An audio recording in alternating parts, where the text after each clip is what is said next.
seperti apa potret khusyuknya salaf ketika sholat? Dengan mengetahui, dengan membaca seperti apa potret khusyuknya salaf ketika sholat, mudah-mudahan itu menjadi pendorong bagi kita. Mudah-mudahan itu menjadi motivasi bagi kita supaya seperti mereka. Pertama, Ali bin Al-Husain.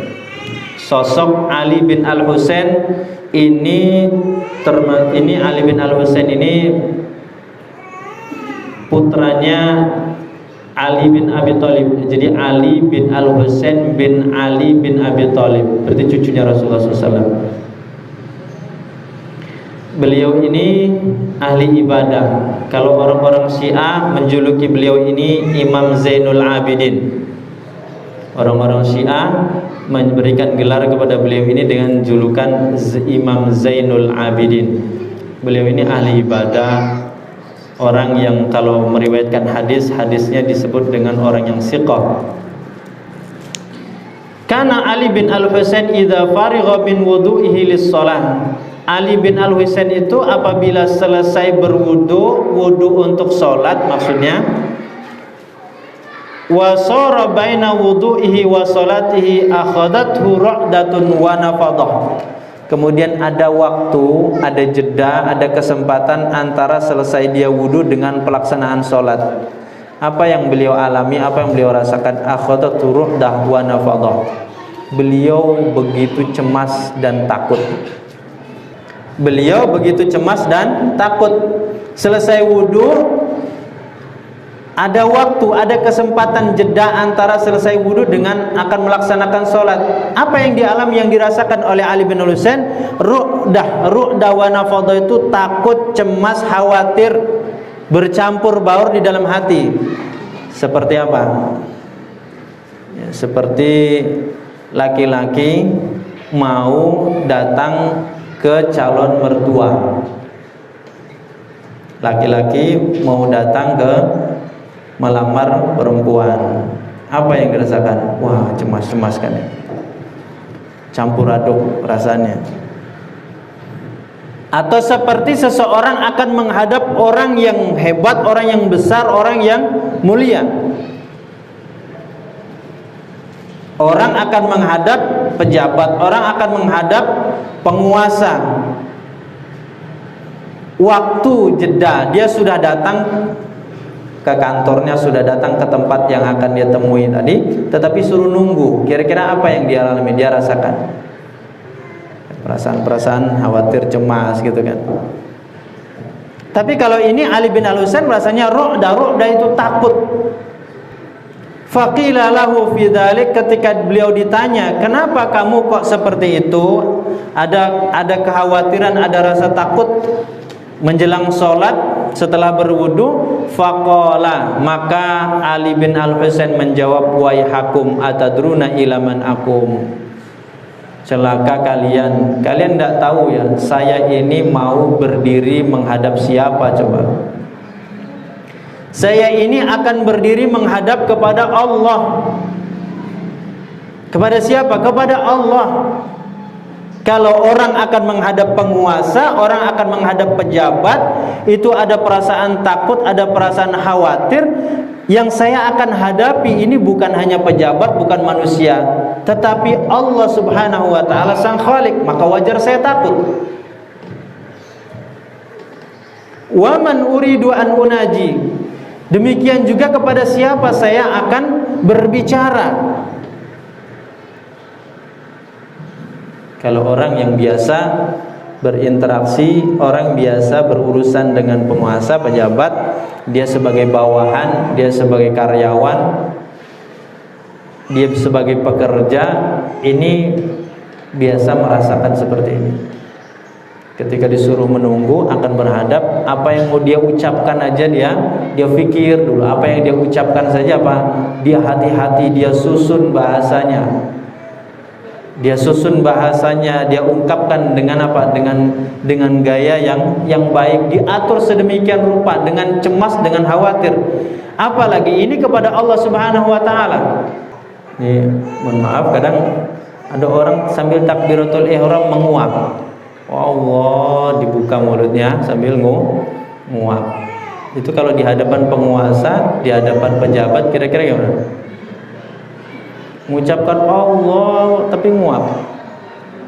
Kadang nggak ditutup, padahal ada anjuran, ada perintah nanti kalau kita menguap itu ditahan, dikekang, ditutup. Ada orang kadang sedang di hadapan Allah, sedang bermunajat dengan Allah. Ketika sholat itu kan bermunajat dengan Allah, tetapi dia menguap, dibuka selebar-lebarnya, didiamkan. Jadi ini gambaran salaf bernama Ali bin Al-Husain, cucu Rasulullah SAW. Gambaran bahwa para salaf itu menjelang sholat itu betul-betul siap, betul-betul dia kondisikan, betul-betul dia atur sedemikian rupa. Karena yang akan dia hadapi, yang akan dia ajak komunikasi itu adalah Allah Subhanahu wa ta'ala. Orang kalau demikian kira-kira pada saat pelaksanaan sholat kira-kira khusyuk tidak? Insya Allah kalau yang seperti ini akan khusyuk. Tapi ketika orang akan mulai sholat, nggak ada perasaan sama sekali di dalam hatinya, di dalam pikirannya bahwa dia nanti akan menghadap kepada Allah, dia akan berbicara kepada Allah, maka di dalam sholat pun apa yang dia pikirkan, perasaan apa yang dia bawa sebelum sholat, itulah yang akan ada dalam sholat. Maka kekhusyuan itu, kalau yang dapat kita ambil pelajaran dari seorang Ali bin Al-Husain di sini, bahwa sebelum sholat itu cara pandang kita, kesiapan kita, pikiran kita itu akan menentukan kekhusyuan sholat kita nanti. Lanjut, yang kedua, potret salaf dari seorang bernama Muhammad bin Al-Munkadir. Muhammad bin Al-Munkadir, Munkadir. Ini ahli hadis beliau ini, ahli hadis tapi juga ahli ibadah. Muhammad bin Al-Munkadir. Apa cerita tentang beliau ini? Annahu bainahu wa dzata lailatin, bahwa di suatu malam, pada suatu malam, qaimun yusalli idistabqi, dia berdiri bangun sholat malam, kemudian dia menangis. Muhammad bin Al-Munkadir suatu malam bangun untuk sholat malam, ternyata dalam sholat itu beliau menangis. Fakasurabuka nangisnya nggak biasa, nangisnya itu terseduh-seduh, nangisnya itu nangis bukan orang nangis biasa. Hatta fazi'alahu ahluhu, sampai-sampai keluarganya yang melihat, mengetahui Muhammad bin Al-Munkadir demikian itu jadi khawatir, jadi takut. Kan ada tangisan nggak biasa. Itu kadang ada tangisan kalau didengarkan itu yang mendengar khawatir, ini nangis kenapa ini? Jangan-jangan ada membahayakan. Jangan-jangan ini tangisan yang apa? Yang berbahaya. Nah, keluarganya Muhammad bin Al-Munkadir merasakan seperti itu. Ini Muhammad bin Al-Munkadir sholat nangisnya nangis nggak biasa, khawatir. Wasa'alu, maka keluarganya bertanya kepada dia, kenapa nangis seperti itu? Fastajama alaihim, tetapi kemudian ternyata Muhammad bin Al-Munkadir tidak menggubris, tidak mempedulikan. Wa tamada fil buka, bahkan dia terus-terusan menangis. Dia lanjutkan nangisnya dengan tangisan yang tidak biasa tadi, terseduh-seduh. Fa arsalu ila Abi Hazim faja'ilih, akhirnya keluarganya itu mendatangi seorang ulama bernama Abu Hazim. Ini sama-sama ahli hadisnya nih, Abu Hazim. Lalu Abu Hazim bersama keluarganya Muhammad bin Al-Munkadir kembali ke rumah Muhammad bin Al-Munkadir, menemui Muhammad bin Al-Munkadir tadi, lalu bertanya Abu Hazim tadi, "Malladzi abkaka wahai Muhammad bin Al-Munkadir? Apa sih yang menyebabkan kamu sholat menangis? Tangisannya seperti ini, keluarga kamu khawatir, keluarga kamu cemas."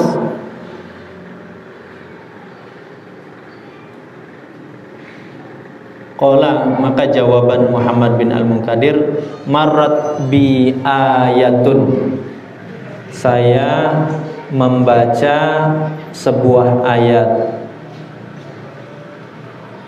Jadi nangis itu Bapak-Ibu rahmati Allah SWT ada dua macam.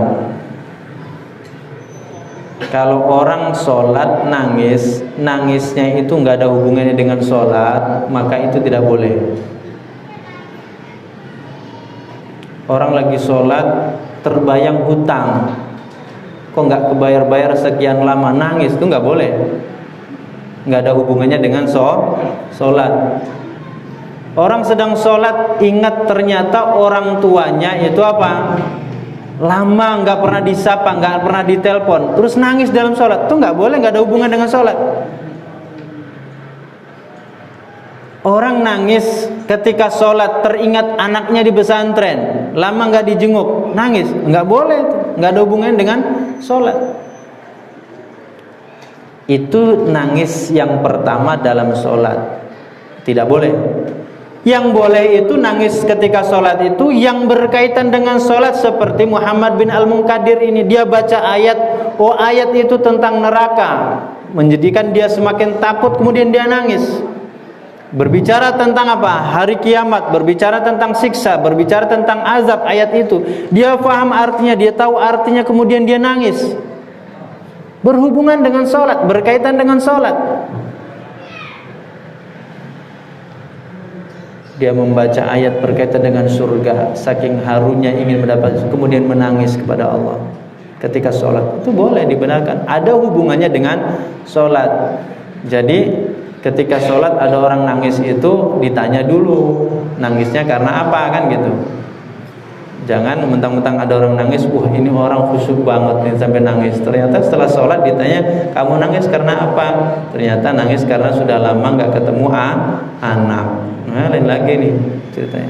Seperti Muhammad bin Al-Munkadir. Apa kata Muhammad bin Al-Munkadir? Saya membaca satu ayat kemudian saya nangis. Maka Abu Hazim bertanya, wa ma hiya, ayat apa itu Muhammad bin Al-Munkadir? Qala wa badalahum minallahi ma lam yakunu yahtasibun. Wa badalahum, tampaklah kepada mereka atau ditampakkanlah kepada mereka oleh Allah Subhanahu wa taala ma lam yakunu yahtasibun, perbuatan-perbuatan yang dulu ketika di dunia dia tidak anggap, dia tidak hitung, dia tidak prediksi, ternyata oleh Allah ditunjukkan, ditampakkan. Wa badalahum, ada amalan-amalan, ada perbuatan-perbuatan kita di dunia. Di dunia kita nganggap bahwa itu akan lewat begitu saja, akan terlupakan begitu saja. Bahkan memang mungkin kita lupa, tidak ingat sama sekali. Ketika di hadapan Allah ternyata Allah tampakkan, betapa terkejutnya kita. Ayat ini yang menyebabkan Muhammad bin Al-Munkadir itu menangis sejadi-jadinya. Kenapa? Kita manusia ini kan pelupa. Kita manusia ini disebut manusia. Sumyal insanu insanan linisyanihi. Manusia itu bahasa Arabnya insan. Kenapa disebut insan? Linisyanihi, karena pelupa. Banyak hal, banyak yang kita lakukan kadang mudah saja kita lupakan, kita tidak ingat.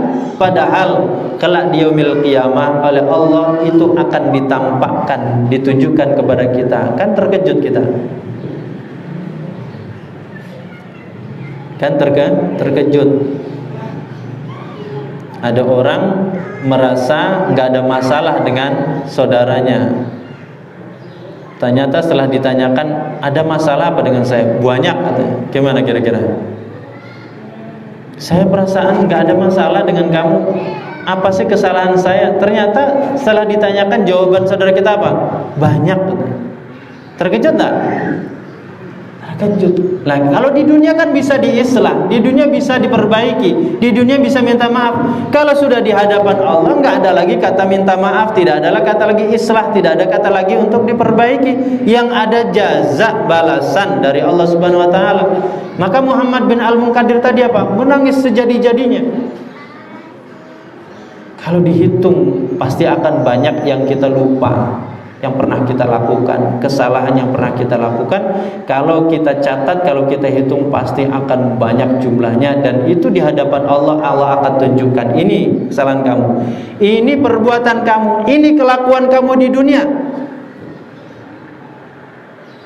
Muhammad bin Al-Munkadir membaca ayat itu nangis sejadi-jadinya.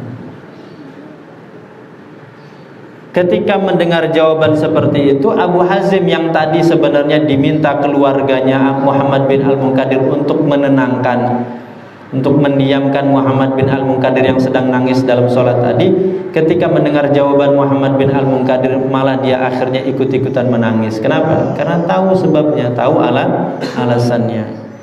Maka Bapak-Ibu hadirin-hadirat rahmat Allah Subhanahu wa taala, baca Al-Qur'an ketika sholat. Apa yang kita baca dalam sholat itu penting, perlu untuk kita tahu artinya. Kalau tahu artinya, apa yang kita baca bisa kita hayati. Walaupun sedang mengantuk, kalau kita berusaha mencoba untuk menghayati, memahami arti makna dari ayat yang kita baca atau imam baca, itu agak terbantu kita. Tapi kalau sudah nggak paham, ngantuk lagi, akhirnya berlanjut, nggak sadarkan diri dalam sholat. Jadi dari Muhammad bin Al-Munkadir ini, pelajaran yang bisa kita ambil bahwa termasuk untuk membuat khusyuknya seseorang di dalam sholat ketika dia tahu yang dia baca, tahu yang dia pahami, tahu yang dia ucapkan, bisa merenungkan, bisa menghayati. Tapi kalau tidak tahu, tidak paham, apalagi ditambah dengan mengantuk, maka genap, lengkap, sempurnalah faktor-faktor yang menyebabkan orang tidak bisa khusyuk. Satu lagi potret salaf nih Bapak Ibu yang dirahmati Allah Subhanahu wa taala, seorang bernama Atha bin Abi Rabah. Atha bin Abi Rabah ini orang Mekah. Kulitnya hitam seperti orang Afrika, tapi beliau ini ahli hadis, ulama ahli hadis, ahli ibadah, ahli fikih dan seterusnya. Seperti apa ibadah dan kekhusyuan beliau? Diceritakan oleh Imam Ibnu Jurayj, lazim Atha, saya mendampingi, menemani, membersamai Atha samanina asyrata sanah. Berapa lama? 8 samani. Maksudnya 18 ya, 18 tahun. Ada orang mendampingi ulama itu sampai 18 tahun. Wa kana ba'dama kabura wa dha'ufa yaqumu ila shalah. Imam Atha ini ketika dia sudah tambah usia, lanjut usia, sudah mulai lemah, dia kalau sholat yang dia baca itu 200 ayat dari surat Al-Baqarah itu tidak gerak-gerak. Enggak ada goyang kanan, goyang kiri, enggak ada geser-geser seperti tiang tegak. Berapa ayat yang dia baca? 200 ayat. Al-Baqarah itu berapa, Bu? 286 ayat. Berarti yang beliau baca ini sekitar 2 juz. Orang baca 2 juz pada saat dia sudah semakin tua, sudah semakin lemah. Lah kalau ketika dia kuat, ketika dia masih muda, berapa ayat dia baca? Kira-kira kalau orang nggak khusyuk, kalau orang nggak menikmati sholatnya, mungkin nggak bisa sampai 200 ayat. Kalau nggak khusyuk, nggak menikmati, jangankan baca surat sampai 200 ayat. Orang imam membaca lam yakunil saja sudah terasa panjang dan berat. Maka ini karena khusyuk. Syukran ya Rabbi, syukran hadaita qalbi, syukran.